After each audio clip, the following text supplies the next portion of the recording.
నమస్తే, welcome to mega debate. నేను సిరాజ్. మొత్తం మీద తెలుగు రాష్ట్రాల్లో మరి ముఖ్యంగా ఆంధ్రప్రదేశ్లో కల్తీ మద్యం వ్యవహారానికి సంబంధించి ఇన్ని రోజులు ఆరోపణలు ప్రత్యారోపణలు, ఒకవైపు వైసీపీ మరోవైపు కూటమి ప్రభుత్వం మధ్య ఒక కీలకమైన రాజకీయ రణరంగానికి కారణమవుతున్నటువంటి నేపథ్యంలో కేవలం ఆరోపణలు మాత్రమే ఉన్నటువంటి పరిస్థితుల దగ్గర నుంచి మరో కీలకమైనటువంటి మలుపు తీసుకుంది అనేది మాత్రం చాలా స్పష్టంగా అర్థమవుతున్నాయి.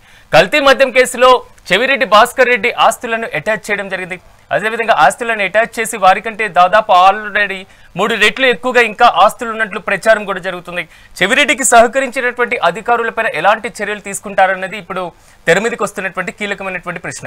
అదే పాటుగా విదేశాల్లో ఉన్నటువంటి ప్రద్యుమ్న సంగతి కూడా తేలాల్సి ఉన్నటువంటి సిచ్యువేషన్. మరోవైపు ఇక్కడ దీనికి సంబంధించి కేవలం ఒక రాజకీయపరమైనటువంటి కేసు మాత్రమే అని ఇన్ని రోజులు వైసీపీ ఆరోపణ చేస్తున్నటువంటి నేపథ్యంలో ఈ రోజు కూటమి ప్రభుత్వం మరి ముఖ్యంగా చెవిరెడ్డి భాస్కర్ రెడ్డి ఆస్తులను అటాచ్ చేస్తూ ఆర్థిక పరమైనటువంటి అంశాల మీద దెబ్బతీసేటువంటి కీలకమైనటువంటి అడుగు వేసిందా అనేది మాత్రం ఇక్కడ కీలకంగా మారుతుంది. అదేవిధంగా సిట్ కూడా మరికొన్ని రోజుల్లో మరింత మందిని అదుపులోకి తీసుకుని మరిన్ని ఆస్తులు కూడా అటాచ్ చేసేటువంటి అవకాశం కనిపిస్తుంది అనేది మాత్రం తెర మీదకి వస్తున్నటువంటి వాదన.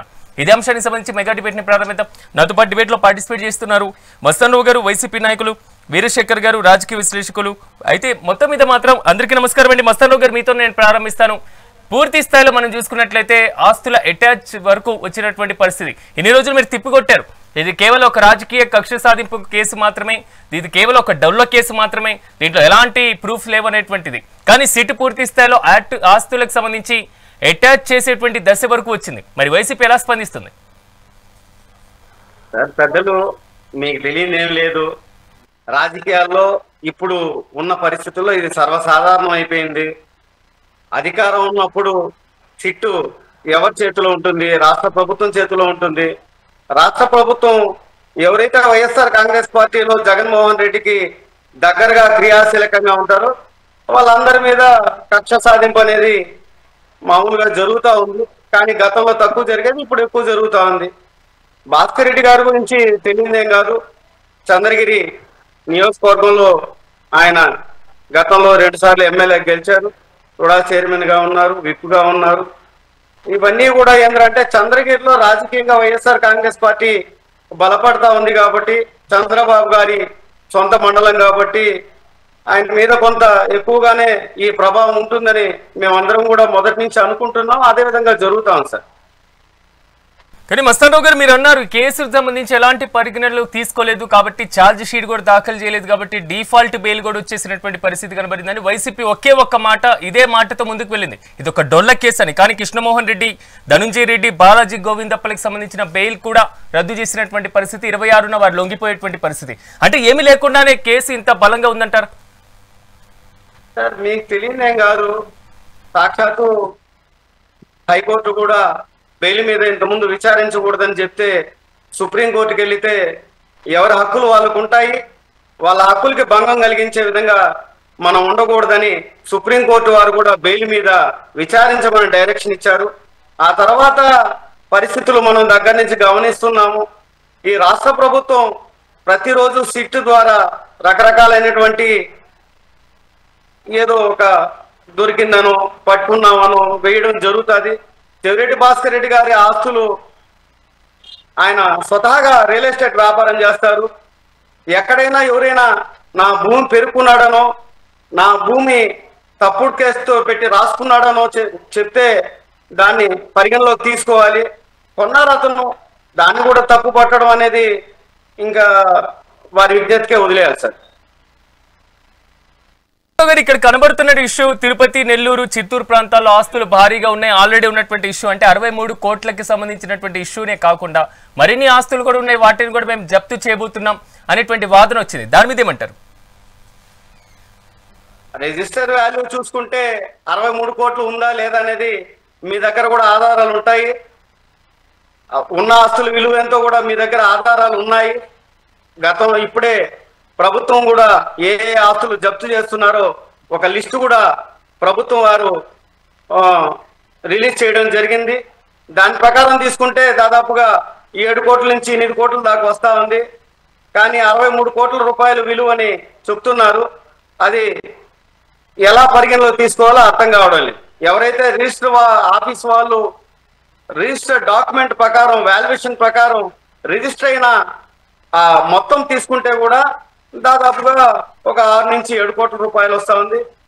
కానీ ఆ విలువ 63 కోట్ల రూపాయలని పత్రికల్లో ఇప్పుడు ఉన్నటువంటి ఛానల్స్ లో చూస్తున్నాం సార్. ఓకే, మస్తానరావు గారు డిస్కషన్ చేద్దాం. వీరశేఖర్ గారు నమస్తే అండి. మొత్తం మీద ఆస్తుల అటాచ్మెంట్ వరకు వచ్చింది. ఈ రోజు ఈ కేసుకు సంబంధించిన 2 డెవలప్మెంట్ కనబడుతున్నాయి. ఒకటి ఆస్తుల్ని అటాచ్ చేయడం, రెండోది కీలకమైనటువంటి డిఫాల్ట్ బెయిల్ ని కూడా రద్దు చేయడం. ఎలా చూడాలంటారు దీన్ని? తప్పు చేసినప్పుడు ఎవరైనా సరే చట్టం యొక్క పరిధిలో వాళ్ళు ప్రూవ్ చేసుకోవాల్సిన అవసరం ఉంటుంది. ఖచ్చితంగా ఎవరైతే తప్పు చేశారో, ఎవరైతే ఈ అక్రమ మద్యం కేసులో ఎవరైతే పట్టుబడ్డారో వీళ్ళందరూ కూడా ఆ శిక్షకి అర్హులు అని చెప్పి అనుకోరు. ఖచ్చితంగా దానికి వాళ్ళు ఇప్పుడు మిగిలిన వీళ్ళు కక్ష సాధింపు చర్యలు అనుకోవడానికి వీళ్ళే. కక్ష సాధింపు చర్యలు అయితే మిగిలిన వాళ్ళు ఇక చెవిరెడ్డి భాస్కర్ రెడ్డి కన్నా జగన్మోహన్ రెడ్డికి అనుయాయులు చాలా మంది ఉన్నారు. వాళ్ళు ఎవరి మీద వెళ్ళట్లేదు. ఎవరైతే ఈ మద్యం కేసులు ఎవరైతే ఇరుక్కొని ఉన్నారో, ఎవరైతే ఈ మద్యాన్ని అక్రమ మద్యాన్ని నడిపించారో వాళ్ళ మీద ఈ కేసులు నడుస్తూ ఉంటాయి. ఖచ్చితంగా వీళ్ళు చట్టం ప్రకారం చట్టానికి లోబడి ఉండాల్సిందే. ఆ చట్టం ఏదైతే శిక్షణ తీసుకుందో దానికి కట్టుబడాల్సిందే అని చెప్పి మనం టైంలోనే భూమి యొక్క వాల్యూని పెంచేయడం జరిగింది. సో బ్లాక్ మనీని వైట్ మనీగా మార్చేసినటువంటి ప్రక్రియ ఉన్నటువంటి అంశాన్ని కూడా సిట్ ప్రధానంగా ప్రస్తావించింది, అండర్లైన్ చేసి మరి. సో ఎందుకు అంత తీవ్రంగా తీసుకోవాల్సినటువంటి అవసరం ఎందుకు వచ్చింది? తెలుగుదేశం పార్టీకి నేతలకు సంబంధించినటువంటి ఆస్తులను కూడా అటాచ్ అయినటువంటి ఇష్యూ కూడా తెర మీదకి వస్తుంది. ఆస్తులు అటాచ్ చేస్తారు ఖచ్చితంగా. ఎందుకంటే నేర తీవ్రతం ప్రకారం చట్టం విధించిన దానికి ఎవరైనా లోబడి ఉండాల్సింది. దాని గురించి ఎవరు మాట్లాడటానికి కానీ అది కాదు ఇది లేదు అని చెప్పి చెప్పడానికి కూడా జడ్జి ఇచ్చిన కోర్టు ఇచ్చిన తీర్పుని ఎవరు కాదంటానికి కూడా ఆర్గ్యూ చేయడానికి కూడా వీలు లేదు అని చెప్పి.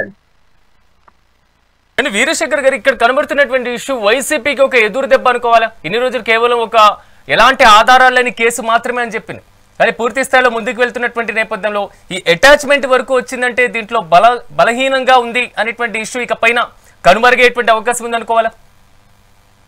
ఖచ్చితంగా ఈ విషయంలో మాత్రం వైసీపీ వాళ్ళు ఇంతవరకు డిఫెన్స్ వాళ్ళని సపోర్ట్ చేసుకుంటూ లేదు, ఈ ప్రభుత్వం ఎట్లాంటి వాళ్ళని కక్షాదింపు చర్యలు చేస్తుంది, కక్షాదింపుగా ఇలా వ్యవహరిస్తుంది అని చెప్పి చెప్పుకోవడానికి అవకాశం ఉంది. కానీ ఇప్పుడు కేసులు అటాచ్మెంట్ దాకా వచ్చిన తర్వాత, ఆస్తుల అటాచ్మెంట్ దాకా వచ్చిన తర్వాత ఇక వాళ్ళు అలా చెప్పుకున్నా కూడా ప్రజలు, సామాన్య ప్రజలు నమ్మే పరిస్థితి కాదు.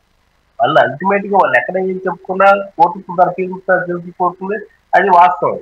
కానీ వీళ్ళు ప్రజల్ని మభ్యపెట్టే పరిస్థితుల్లో ప్రజల్ని తప్పుగా పట్టించే అవకాశం ఇక వైపు లేదు. ఇక వాళ్ళు ఏం చెప్పినా ప్రజలు కూడా నమ్మే పరిస్థితిలో లేరని చెప్పి మనం అనుకోవచ్చు. ఈ కేసుకి ఆల్రెడీ అరెస్ట్ అయినటువంటి వారి సంఖ్యను మనం చూసాం. ఇప్పుడు అటాచ్ అవుతున్నటువంటి పరిస్థితి వారి సంఖ్యను మనం చూస్తున్నాం. భవిష్యత్తులో అరెస్టులు అయినటువంటి, అంటే మొత్తం మీద ఈ లిక్కర్ కేసుతో కొంతవరకు ప్రమేయం ఉన్నటువంటి ప్రతి ఒక్కరికి కూడా ఇప్పుడు సిట్ తీసుకున్నటువంటి, ప్రభుత్వం తీసుకున్నటువంటి ఈ డెసిషన్ కొంతవరకు హెచ్చరిక అనుకోవాలి.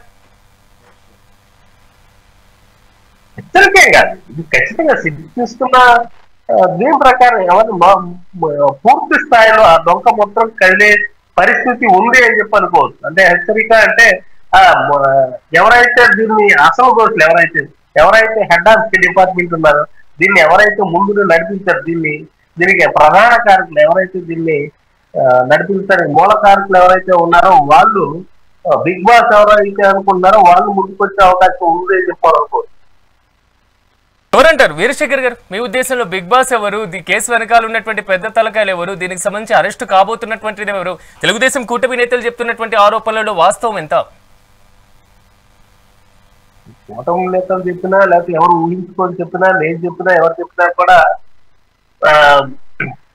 ఎవరైతే చట్టం పరిధిలో ఎవరైతే వీళ్ళు ఇన్స్పెక్ట్ చేస్తారో, వీళ్ళు ఎవరినైతే వీళ్ళ యొక్క దానికి ఉన్న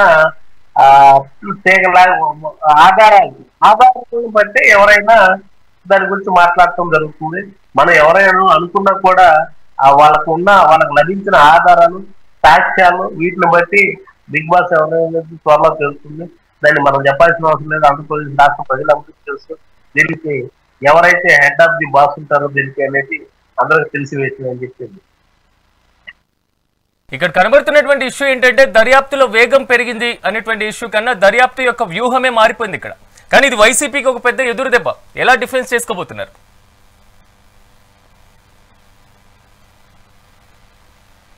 మస్తాన్ రావు గారు, వీరశేఖరం గారు, ఒక్క నిమిషం. మస్తాన్ రావు గారు, మస్తాన్ రావు గారు, నా వాయిస్ వినిపిస్తుందా? వినిపిస్తుంది సార్. సో వైసీపీకి ఎలా డిఫెన్స్ చేసుకోబోతున్నారు పూర్తి స్థాయిలో? ఎందుకంటే దర్యాప్తు వ్యూహమే మారిపోతుంది. అన్ని మారుతాయి సార్, వ్యూహాలు మారుతాయి, వ్యూహకర్తలు మారుతారు.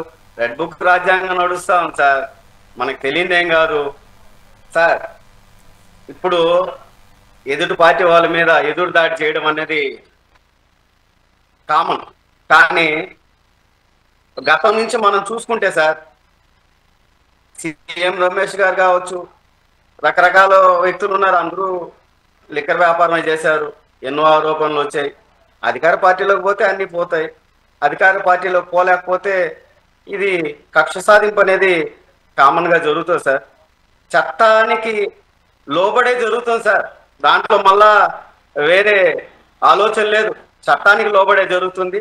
కానీ కోర్టులు వేరు, ఇక్కడికి వచ్చేటప్పటికి ఈడీలు కావచ్చు, సిట్ కావచ్చు, ఇంకోటి కావచ్చు, ఏసీబీలు కావచ్చు, అన్నీ కూడా ప్రభుత్వం చేతిలో ఉంటుంది. కాబట్టి ప్రభుత్వం వారు ఎలా నడిపించగలిగితే అలా నడుస్తుంది సార్. ఇందాకన్నారు చట్టాలకు ఎవరు అతీతులు కారు అనేది. ఎందుకంటే ఇలాంటి కేసులో ఆర్థిక పరమైనటువంటి అంశాలు ఉన్నటువంటి కేసులో న్యాయస్థానాలు కానివ్వండి, ప్రభుత్వం కానివ్వండి, వాటికి సంబంధించినటువంటి ఆర్థిక లావాదేవీలను కూడా స్వాధీనం చేసుకోవడం ఒక ఆనవాయితీగా వస్తుంది. మరి ముఖ్యంగా దాని బాధ్యత, ప్రాధాన్యత కూడా ఉన్నటువంటి పరిస్థితి. సో ఈ కేసులో వాస్తవం లేకుండానే ఇంత మొత్తంలో జప్తు జరుగుతుందంటారా? జరుగుతుంది సార్, దాంట్లో ఏమి సార్. ఈ దేశ ప్రజలు పూర్తిగా ప్రజాస్వామ్యం అన్నది, ఎవరైతే అధికారంలో ఉంటారో వాళ్ళ హక్కుల మీద ప్రతిపక్షాల జీవితాలు ఆధారపడే పరిస్థితికి వెళ్ళిపోయింది సార్.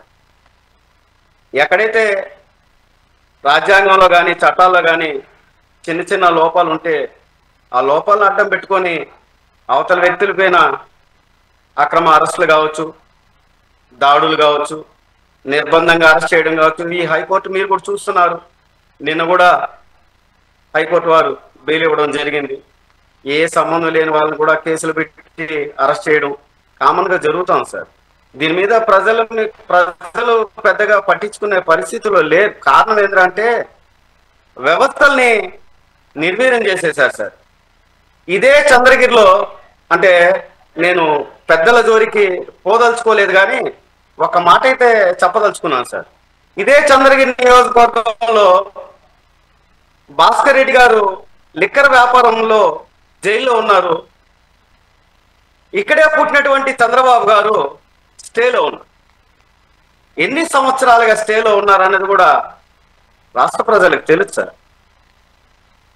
అది కూడా స్టే తీసుకొని వాళ్ళ నిజాయితీని కూడా నిరూపించుకొని ఎదుటివారి గురించి తప్పులు మాట్లాడితే కరెక్ట్గా ఉంటుంది. కానీ మన తప్పులన్నీ కూడా మూసిపెట్టి ఎదుటివారిని మానసికంగా ఇబ్బంది పెట్టడం అన్నది కరెక్ట్ కాదేమో నా అభిప్రాయం సార్. ఇక్కడ కనబడుతున్న ఇష్యూ మస్తాన్ రావు గారు, మీరు ఆల్రెడీ దీనికి సంబంధించినటువంటి ఇష్యూలో ఇది కేవలం రాజకీయ కక్ష సాధింపు చర్య అంటున్నారు. కానీ ఇక్కడ అటాచ్మెంట్ వరకు వచ్చిన తర్వాత మళ్ళీ అదే మాట మాట్లాడితే ప్రజలు ఎంతవరకు నమ్మేటువంటి అవకాశం ఉంది?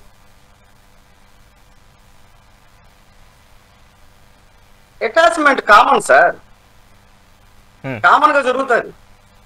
ఇప్పుడు ఏదైతే రాష్ట్ర ప్రభుత్వం సర్వే నంబర్లతో సహా సబ్ రిజిస్ట్రార్ గారు రిజిస్టర్ చేసినటువంటి డాక్యుమెంట్లు, నెంబర్లు, సర్వే నెంబర్లు, సైటు, వాటి ఆస్తుల విలువలతో సహా రిలీజ్ చేసినటువంటి డాక్యుమెంట్ మీ దగ్గర ఉంది సార్. దాదాపుగా 6 నుంచి 7 కోట్ల రూపాయలు దాంట్లో ఉంటే ఆ ఆస్తులు 63 కోట్లని మళ్ళీ అధికారులే చెప్తే ఇంకా సామాన్యులు ఏది నమ్మాలి?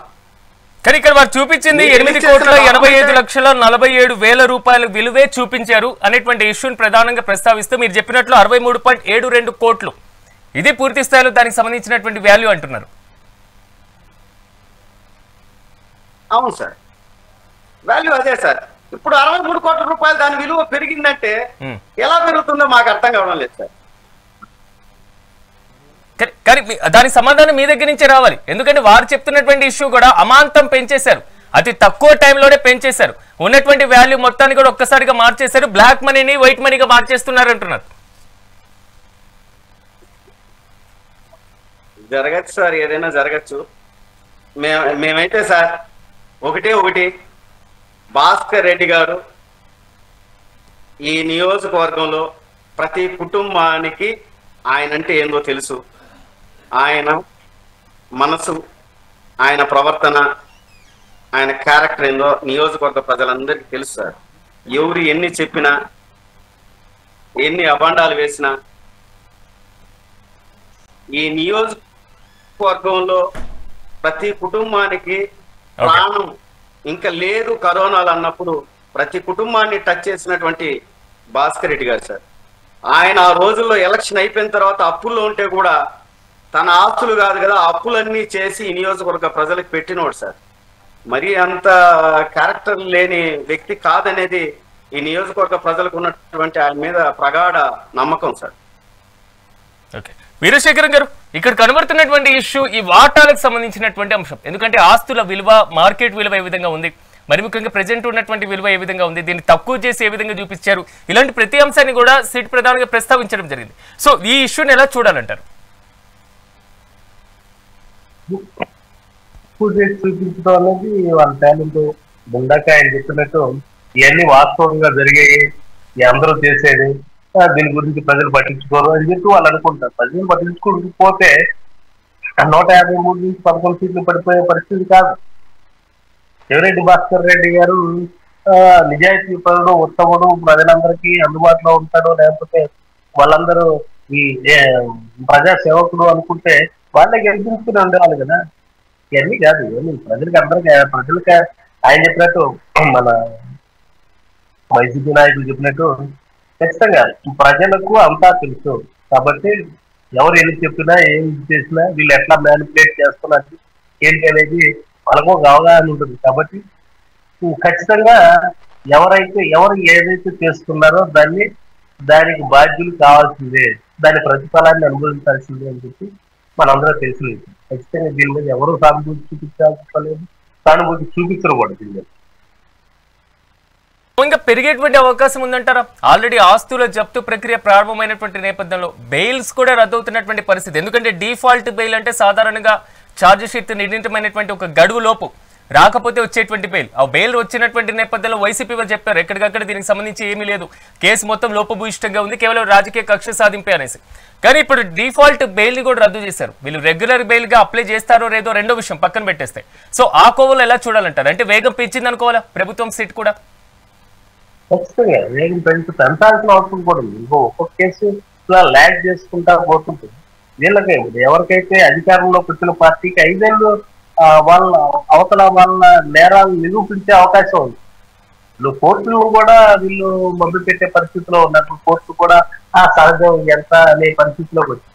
ఇది కాదు కదా, అవతల వాళ్ళ తర్వాత ఈ దేవుళ్ళు జరగకపోతే తర్వాత వాళ్ళు వచ్చి మేనేజ్ చేసుకునే పరిస్థితులు వచ్చినప్పుడు ఇవన్నీ ఈ పార్టీ అధికారంలోకి వచ్చినా ఇదే పరిస్థితి అనే పరిస్థితి ప్రజల్లో వస్తుందని చెప్పమను. కాబట్టి ఖచ్చితంగా ఈ వేగం పెంచారు. ఖచ్చితంగా ఎవరైతే దీనికి అసలు నిందితులు ఉన్నారో, ఎవరు సూత్రధారులు ఎవరైతే ఉన్నారో వీళ్ళందరూ పాత్రధారులు మాత్రమే. అసలు సూత్రధారులు ఎవరైతే ఉన్నారో సూత్రధారులను బయట పెట్టే రోజు దగ్గరలోనే ఉంది అని చెప్పి మనం అనుకోవాల్సిన అవసరం ఉందండి. ఏ విధంగా వైసీపీ పరిగణించేటువంటి ఆలోచన ఉంది? ఇందాక మస్తాన్ రావు గారు మాట్లాడినట్టు కొంతవరకు రాజకీయ కక్ష సాధింపై కొనసాగుతుంది. చెవిరెడ్డి భాస్కర్ రెడ్డి యొక్క వ్యక్తిత్వం, ఆయన నియోజకవర్గంలో చేసేటువంటి అభివృద్ధి మాకు తెలియనిది కాదు, కేవలం ఆయన మీద ఒక కక్ష సాధింపు అంటున్నారు. మీరేమో బిగ్ బాస్ అనేటువంటి ఇష్యూ మళ్ళీ తెర మీదకి వస్తుంది అనేటువంటి అంశం ప్రస్తావిస్తున్నారు, మీతో పాటు కూటమి నేతలు కూడా. సో ఈ పులి స్టాప్ ఎప్పుడు పడేటువంటి అవకాశం ఉంది? కేసుల సంఖ్య మరింత పెరిగేటువంటి ఛాన్సెస్ ఉంటుంది అనుకోవాలా? కేసుల సంఖ్య పెరిగి పూర్తి స్థాయి దీని విచారణ జరిగి ఎవరైతే అసలు నిందితులు ఎవరైతే దీన్ని పూర్తిగా చేసే వరకు కూడా ఈ టెన్షన్ అనేది ఇట్లా కొనసాగుతుంది ఉంటుందని చెప్పి అనుకోవచ్చు. కాబట్టి పూర్తి స్థాయిలో దీని విచారణ పూర్తయి ఎవరైతే నేరస్తులు, ఎవరైతే సూత్రధారులు వాళ్ళందరినీ ప్రూవ్ చేసుకునే పరిస్థితి వస్తే మాత్రం అప్పుడు అందరికీ తెలుస్తుంది వీళ్ళు ఎవరు ఎంత నిజాయితీ పడిన ప్రజలు కూడా అర్థం. కానీ వీరశేఖర్ గారు ఇక్కడ కనుమరుస్తున్నటువంటి ఇష్యూ ఏంటంటే గత ప్రభుత్వ హయాంలో జరిగినటువంటి మద్యం కుంభకోణం, ఈ మద్యం స్కామ్ అనేటువంటి అంశం తెర మీదకి చేస్తున్నారు. కానీ ఈ ప్రభుత్వ హయాంలో జరిగినటువంటి ఇష్యూ కూడా ఉంది కదా, దాన్ని ఎందుకు పరిగణించడం లేదు? కేవలం పార్టీలో ఉన్నటువంటి వ్యక్తి కాబట్టి సస్పెండ్ చేసినంత మాత్రాన క్లీన్ చీట్ వచ్చేస్తుంది ఆ పార్టీకి అనేది మాత్రం వైసీపీ దగ్గర నుంచి వస్తున్న ఒక ఆరోపణ కూడా. వస్తుంది రాదు, ఎవరైతే ఉన్నారో మొత్తం అందరూ బయటకు రావాల్సిన వస్తూ ఉంటుంది. ఆ పార్టీ ఈ పార్టీ అనేది ఇప్పుడు వీళ్ళు ఏదైనా అవకతవకలు చేసి పార్టీ వాళ్ళ నాయకులకి ఫేవర్ గా చేసుకుని, లేకపోతే ఏదైనా అనుకూలంగా ఉన్న వాళ్ళని ఎవరైనా ఫేవర్ చేసుకుని, లేకపోతే ఆ నియోజకవర్గంలో లేకపోతే ఆ ప్రాంతంలో ప్రజలకి తెలియనిదైతే ఏం కాదు, నాయకులు అన్నట్టు తెలియనిదైతే ఏం కాదు. ఖచ్చితంగా వాళ్ళు దీనికి సంబంధించి నెక్స్ట్ ప్రజాక్షేత్రంలో వాళ్ళ యొక్క ప్రజల తీర్పుకి లోబడి ఉండాల్సిన అవసరం ఉంటుందని చెప్పి అనుకుంటారు. ప్రజా అల్టిమేట్ గా వీళ్ళు ఎవరైతే మ్యానిపులేట్ చేసుకోవచ్చు, అధికార పార్టీ ఉన్న వాళ్ళని మేనేజ్ చేసుకొని ప్రతిపక్ష పార్టీ మీద కేసులు పెడితే నెక్స్ట్ ప్రజాక్షేత్రంలో ఓడిపోతారు. దానికి ఇదేం కాదు కదా, వాళ్ళకే ప్రజాక్షేత్రానికి ఎన్నికలకు జనరల్ ఎలక్షన్ రేపు రాబోయే ఎన్నికల్లో వీళ్ళందరూ దానికి తగిన మూల్యం చెల్లించుకునే పరిస్థితి వస్తుంది. కాబట్టి ఖచ్చితంగా ఎవరైతే నిజాయితీగా ఉన్నట్లు బయట పెట్టే అవకాశం ఉంటుందని చెప్పి నేను అనుకుంటాను. శ్మశానరావు గారు, కొంతవరకు ఇక్కడ కేసుల ఇష్యూని పక్కన పెట్టేస్తున్నా, రేపు జరిగేటువంటి ప్రజాక్షేత్రంలో మాత్రం ప్రతిఘటన తప్పదు అనేది మాత్రం వీరశేఖరం గారు అంటున్నటువంటి మాట. ఏంటి ఈ కేసులకు సంబంధించి నెక్స్ట్ స్టెప్ వైసీపీది ఎలా ఉండేటువంటి ఛాన్సెస్ ఉంది?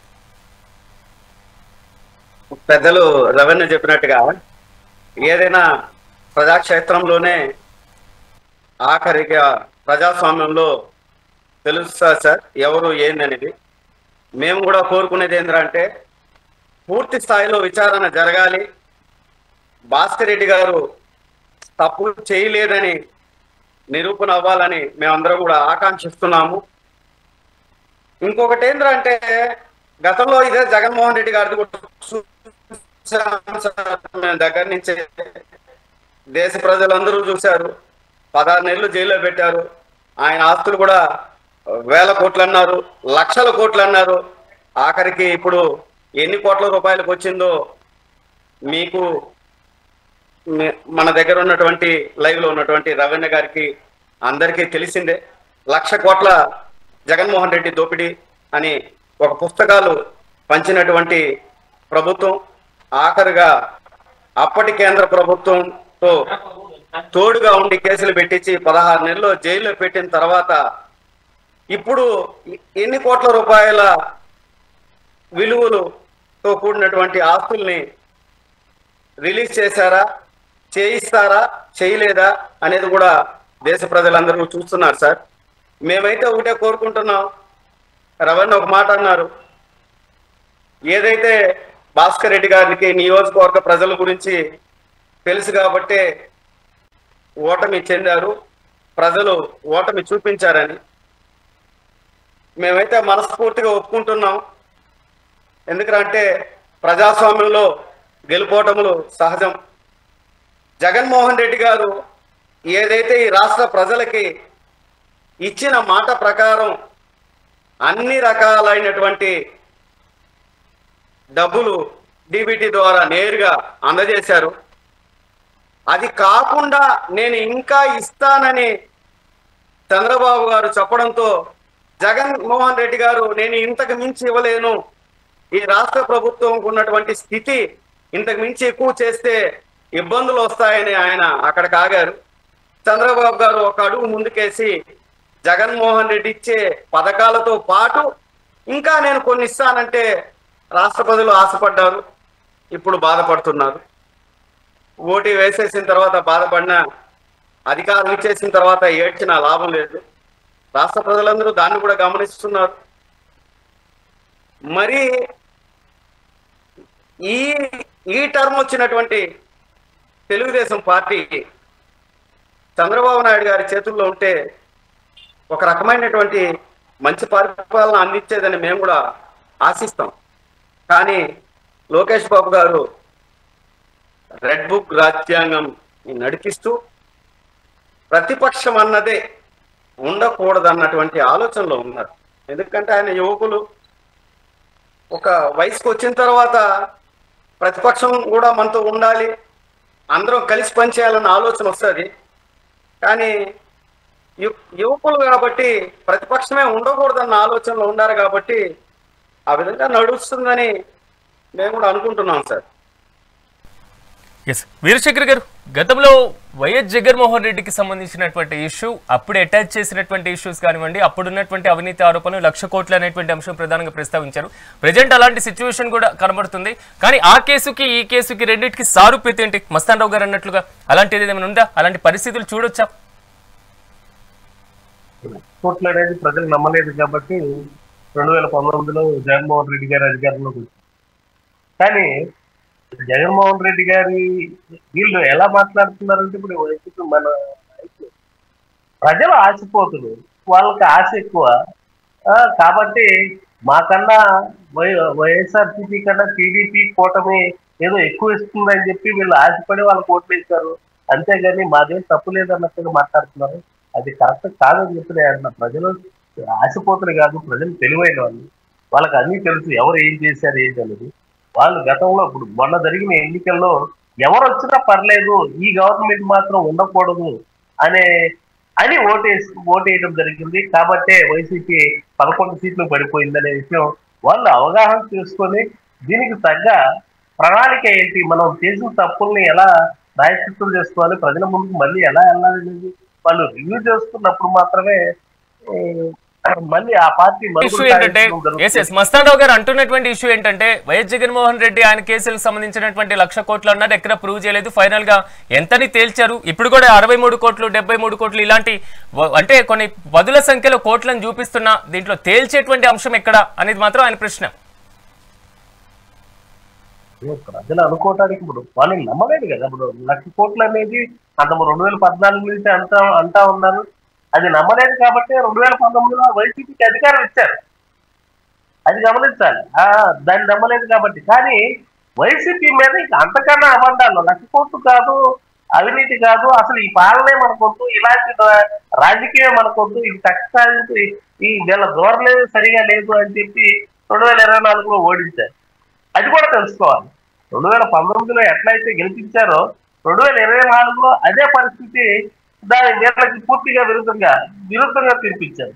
ఈ రెండింటిని అవగాహన చేసుకున్నప్పుడు మాత్రమే వైసీపీ అనేది మనుగడ సాధిస్తూ ఉంటుంది. కానీ ప్రజల మీద అభాండాలు వేసి ప్రజల ఆశపరులు అత్యాశపరులు వాళ్ళకి సరిగా అవగాహన లేదు. జగన్మోహన్ రెడ్డి గారికి మేము ఏమి ఇయ్యలేమన్నాము, వాళ్ళు ఏదో ఇస్తా అన్నారు కాబట్టి వాళ్ళకి ఆశపడి ఓట్లు వేసారంటాం అనేది అంటే తప్పు మాదేవి ఎవరైనా చెప్పుకుంటారు. కానీ తప్పు మాదేవి లేదు, అంతా ప్రజలదే అన్నట్లుగా ప్రజల మీద గుడ్డగాల్చి వాళ్ళు ఎత్తురేయడం లాంటి పరిస్థితి కనిపిస్తాము. అది తప్పించుకునే ధోరణి కాదు. రాజకీయాల్లో నిజాయితీగా నిలబడి తప్పును ఒప్పుకున్నవాడే నిజమైన రాజకీయ నాయకుడు అవుతాడు. ఆ పార్టీ నిజమైన రాజకీయ శక్తిగా ఉద్భవిస్తుంది. ముందు అలాంటి పార్టీలు రూల్ చేస్తాయని చెప్పి మనం. కానీ ఇక్కడ కనబడుతున్నటువంటి ఇష్యూ ఇతర వ్యక్తుల యొక్క ప్రమేయం కూడా పెరిగేటువంటి అవకాశం ఉంది ఈ కేసులో అనేటువంటి అంశం ప్రస్తావిస్తున్నారు. కానీ వైసీపీ ఏమో పూర్తి స్థాయిలో ఇది మొత్తం రాజకీయ కక్ష సాధింపే ఉంటుంది. సో ఈ రెండింటినీ సారూప్యతను పరిశీలిస్తే ఒకసారి, సో ఎక్కడ దీనికి పులి స్టాప్ అంటారు, ఎక్కడ సిట్ తేల్చేటువంటి అవకాశం ఉందంటారు? సిబిఐ ఎంక్వైరీకి ఇవ్వచ్చు కదా అని వైసీపీ డిమాండ్ చేస్తుంది. అలాంటి పరిస్థితి, అలాంటి నిర్ణయం కూటమి ప్రభుత్వం ఎందుకు తీసుకోవట్లేదు? మరి సిబిఐ ఎంక్వైరీకి ఇవ్వాలా లేదా అనేది దాని యొక్క పరిస్థితులను బట్టి ఆధారపడి ఉంటుంది. మనకు కావాల్సింది తప్పు జరిగిందా లేదా, దీంట్లో ఎవరు దోషులు, ఎవరు పట్టుబడ్డారు, వాస్తవంగా ఎవరు బయటకు వచ్చారు. ఇది రెడ్ బుక్ రాజ్యాంగం లోకేష్ గారు చూస్తున్నారు. లోకేష్ గారు ఇట్లాంటివి, చంద్రబాబు నాయుడు గారు అయితే ఇంత దారుణంగా ఉండదు. ఇది మనం చెప్పుకోవడం కాదు, వాళ్ళు ఖచ్చితంగా ఇది లోకేష్ గారి రాజ్యాంగం, లోకేష్ గారి కనుక రెడ్ బుక్ రాజ్యాంగాన్ని నడిపిస్తే నెక్స్ట్ వాళ్ళ పరిస్థితి కూడా ఇలాగే ఉంటుంది. ఇది 11 వచ్చింది, వాళ్ళకి 5 కూడా వచ్చే పరిస్థితి ఉంది. తప్పు చేస్తే ఖచ్చితంగా ప్రజలు అల్టిమేట్ గా ప్రజాక్షేత్రంలో ప్రతి ఒక్కరు ప్రజలకు సమాధానం, ఇది ప్రజాస్వామ్య రాజ్యాంగం, ప్రజలకు సమాధానం చెప్పాలి. ప్రజలు అంతా ఇంతకు ముందు అయితే ఎక్కడో న్యూస్ వచ్చేది, వాళ్ళని ఎస్టిమేట్ చేసే పరిస్థితులు లేదు. ప్రతి ఒక్కటి ప్రజలకి అందుబాటులో ఉంటుంది, వాళ్ళకి పూర్తి అవగాహన ఉంది రాజకీయం మీద. కాబట్టి ప్రజలను మభ్యపెట్టే పరిస్థితికి దిగజారి, లేకపోతే ప్రజల మీద అభాండాలు ఇచ్చే పరిస్థితికి దిగజారొద్దని చెప్పి నేను తెలియదు. ఈ రోజు జరిగినటువంటి 2 ఇన్సిడెంట్స్ లో ఒకటి డిఫాల్ట్ బెయిల్ ని రద్దు చేయడం కొంతవరకు పక్కన పెట్టేస్తే ఇక్కడ కనబడింది ఆస్తులకు సంబంధించి అటాచ్ చేయడం. అంటే ఆరోపణలు ఎదుర్కొంటున్న నిందితులు అనేటువంటి వ్యక్తుల మీద ఆర్థిక మూలాల మీద దెబ్బతీస్తుంది. అంటే సిట్ వ్యూహం ఏ విధంగా ఉందనుకోవాలి? ఆర్థిక మూల వీళ్ళు వ్యవస్థలని మార్చే పరిస్థితి, లేకపోతే ఇప్పుడు ఎవరైతే దీనికి సాక్ష్యాధారాలను కూడా అందకుండా చేసే పరిస్థితి. ఇలాంటి పరిస్థితులు ఉన్నప్పుడు ఆస్తులు జప్తు చేయటం, వాళ్ళ ఆధారాలని అది ఒక ప్రక్రియ. దాన్ని మనం విశ్లేషించడం, లేదా దాని గురించి మనం మాట్లాడటం అది కోర్టు ధిక్కారించుకు వస్తుంది. అలాంటి మాటలు మనం మాట్లాడకూడదు. ఇదంతా కూడా ఇవి 2 రాజ్యాంగం ప్రకారం కోర్టులు పనిచేస్తున్నాయి, జడ్జిలు ఇలా తీర్పిస్తున్నారు, ఇలాంటి పిచ్చి మాటలు మాట్లాడటం అనేది అది అవగాహన రాహిత్యం అని చెప్పి మనం చెప్పుకోవచ్చు. ఖచ్చితంగా వాళ్ళకి ఎలాంటి ఈ కేసులో నిందితులుగా ఈ ఆస్తులు అటాచ్ చేసి ఎలా చేస్తే ఆ నేరం యొక్క ఫలితాలు పూర్తిగా నేరం యొక్క పరిస్థితి ఎలా ఉంటుంది, దాన్ని ఎలా బయటకు తీసుకురాగలుగుతాం అనేది కోర్టుకు కొన్ని అధికారాలు ఉంటాయి, దాని ప్రకారం తీసుకొస్తారే కానీ ఆస్తులు అటాచ్ చేసి ఎవరినో ఇబ్బంది పెట్టి ఏదో చేయాలని, లేకపోతే ఎవరో చెప్పారని చెప్పి చేయాల్సిన అవసరం జడ్జిలకి న్యాయస్థానాలకు ఉండదని చెప్పి నేను అనుకుంటాను. మస్తానరావు గారు, చివరిగా పూర్తి స్థాయిలో బిగ్ బాస్ ఉన్నారు, త్వరలో బిగ్ బాస్ గారు అరెస్టు కాబోతున్నారు. ఇది కూటమి నేతల ముందు నుంచి చెప్తున్నటువంటి ఆరోపణ, కల్తీ మద్యం వ్యవహారానికి సంబంధించి ఏపీ లిక్కర్ స్కామ్ కి సంబంధించినటువంటి ఇష్యూ. బిగ్ బాస్ మాత్రం మాజీ ముఖ్యమంత్రి వైసీపీ అధినేత జగన్మోహన్ రెడ్డి, ఇది కూటమి నేతలు చెప్తున్నటువంటి మాట. సో ఎలా ఉండబోతుంది అంటారు? వారి ఆరోపణలకు ఏం చెప్తారు? సరే, ఇప్పుడు రవీంద్ర కూడా చెప్పారు, 151 సీట్లు తెలుగుదేశంకి ఇచ్చారు, కేవలం 11 సీట్లు మాత్రమే వైసీపీకి ఇచ్చారు. గత ప్రభుత్వం 1,00,000 కోట్లని నమ్మలేదు కాబట్టే ఓట్లేశారన్నారు. ఈసారి కూడా ఈ రాష్ట్రంలో 40% ప్రజలు జగన్మోహన్ రెడ్డిని నమ్మారు. కేవలం 2% మాత్రమే కూటమికి జగన్మోహన్ రెడ్డికి ఇద్దరికి ఉన్నటువంటి తేడా, ప్రతిపక్షానికి పాలకపక్షానికి కేవలం 2% ఓట్లు తేడా మాత్రమే అనేది పెద్దలు గమనించాలి. ఇదేదో 1 సైడ్గా రాష్ట్ర ప్రజలందరూ కూడా 1 సైడ్గా వేయలేదు.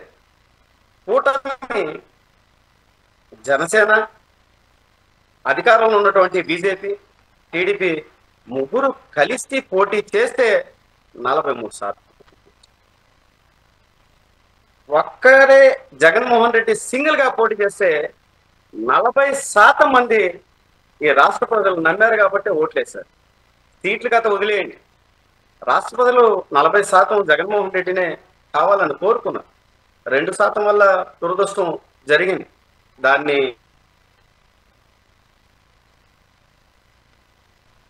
మస్తానరావు గారు, మీరు చెప్పినట్లుగా దీనికి సంబంధించి ఎలాంటి నిర్ణయం తీసుకోబోతున్నారు? సీటు మరింత దూకుడుగా వ్యవహరిస్తే ఎలాంటి పరిస్థితులు ఉంటాయో మనం కూడా వేచి చూద్దాం. నాతో పాటు ప్యానెల్లో పార్టిసిపేట్ చేసినటువంటి మస్తానరావు గారికి, అదేవిధంగా వీరశేఖరం గారికి ప్రత్యేకంగా కృతజ్ఞతలు. మొత్తం మీద మాత్రం కల్తీ మద్యం వ్యవహారానికి సంబంధించి రాష్ట్ర ప్రభుత్వం మరి ముఖ్యంగా సీటు దూకుడు పెంచినట్లుగా తెలుస్తుంది. ఇప్పటివరకు ఆరోపణలు సాగినటువంటి వైనంలో ఇప్పుడు ఆర్థిక మూలాల లావాదేవీలకు సంబంధించినటువంటి దాన్ని అటాచ్ చేస్తూ కీలకంగా అడుగులు వేస్తున్నటువంటి పరిస్థితి. మరోవైపు ఇప్పటికే బెయిల్ మీద ఉన్నటువంటి వారు డిఫాల్ట్ బెయిల్ ని కూడా రద్దు చేసినటువంటి పరిస్థితి. ఓవరాల్ గా విదేశీయులతో పాటు ఇంకా ఎంతమంది దీనికి సంబంధించి అరెస్టు కాబోతున్నారు, ఇంకా ఎలాంటి ఆస్తులకు సంబంధించి అటాచ్ జరగబోతుంది, మనం కూడా వేచి చూద్దాం. ఇది వాటి మెగా డిబేట్. రేపు డిబేట్ లో మళ్ళీ కలుద్దాం. చూస్తూనే ఉండండి మెగా 9 టీవీ.